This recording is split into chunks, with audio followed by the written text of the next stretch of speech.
Hi guys, I'm going to show you a little bit about what I do when it comes to making guitar picks and just messing around with some of the GIMP features and tools.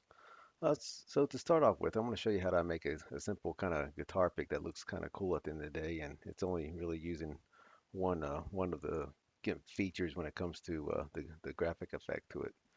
So to start off with, I usually start off with a pretty high pixel foundation or I guess work screen that I like to work off. So I usually set it to transparent as opposed to white or black or some other color. I just like working off a transparent background with a pretty decent high pixel rate on it. So I do that, create my background, and in this case, I'm actually going to go ahead and create a potential guitar pick just to mess around with. I'm not going to use that one, but I'll show you how I did this one. So I'm going to use the redwood background that I got couple years ago that I make a lot of my guitar picks based off of. It's actually a pretty nice looking guitar pick. Um, so let's see. So I got my redwood background. I'm gonna put a skull on it. I found this skull while surfing the internet. I typed in skull silhouette and I saw this one pop up and I just right clicked on it and save as and this is something I'm not gonna actually make into a guitar pick, but I thought it'd just be cool just to show you guys how I go about to do this. So if you have some application that that you're looking on how to do that, you kind of have a kind of an example to base it off of. So I'm gonna hit open as layer. I'm gonna pull in my skull picture that I got that I saved off the internet. I'm gonna make this thing a little bit larger so we can work with it. There we go. And ultimately, I'm going to scale all this back down, but just so something to work with right now. So I'm going to right click on this layer right here, the skull layer that I just put in.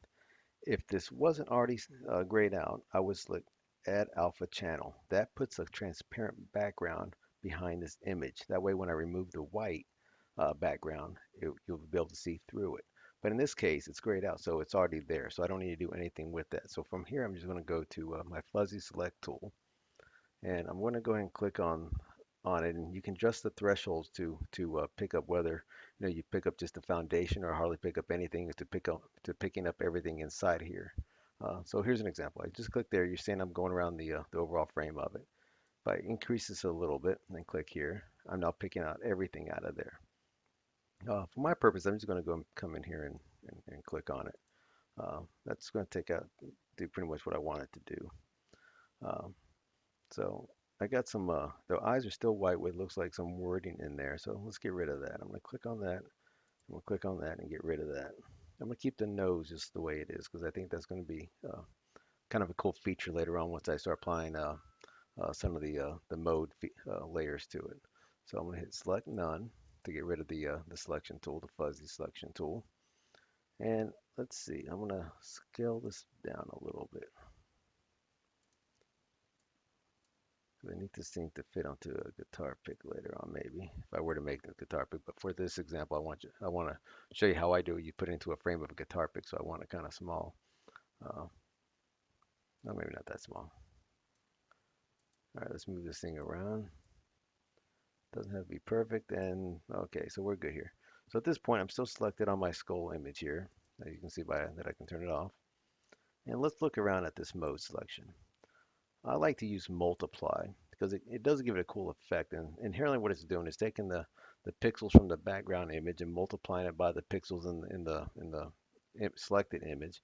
And then it's divided by 255. Why that is, I don't know. That's what I just learned about on Google because I was curious myself. So that is one nice mode that gives it a nice effect when you do this. So, that looks kind of cool. So I'm going to go ahead and come over here.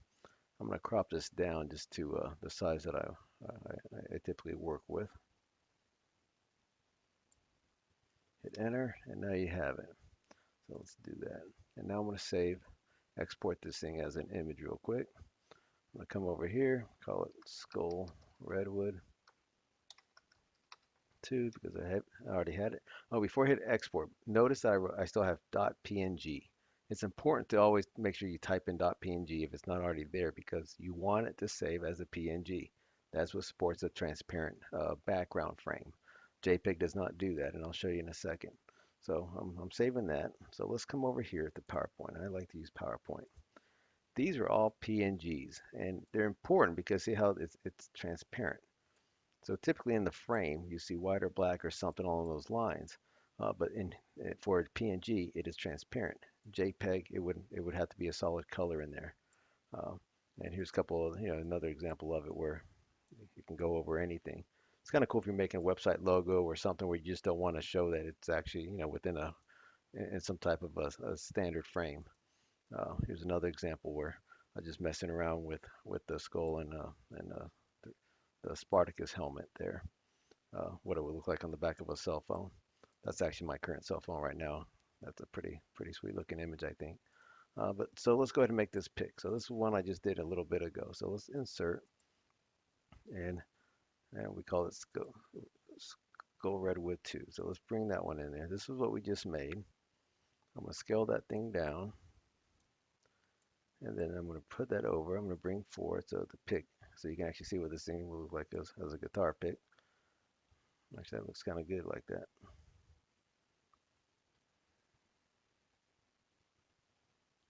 No, so you can position how you do it. So that's in essence what you're seeing is how I actually go about to make a guitar pick. In some cases, I'm going to come here use the PowerPoint cropping tool just to finish the the cropping and sizing of it.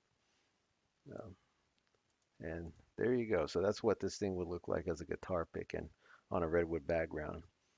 So GIMP is a lot of fun to mess around with. Like I said, all it took was two images, um, and you can do all kinds of neat applications with it, and just mess around with the mode layer feature on there.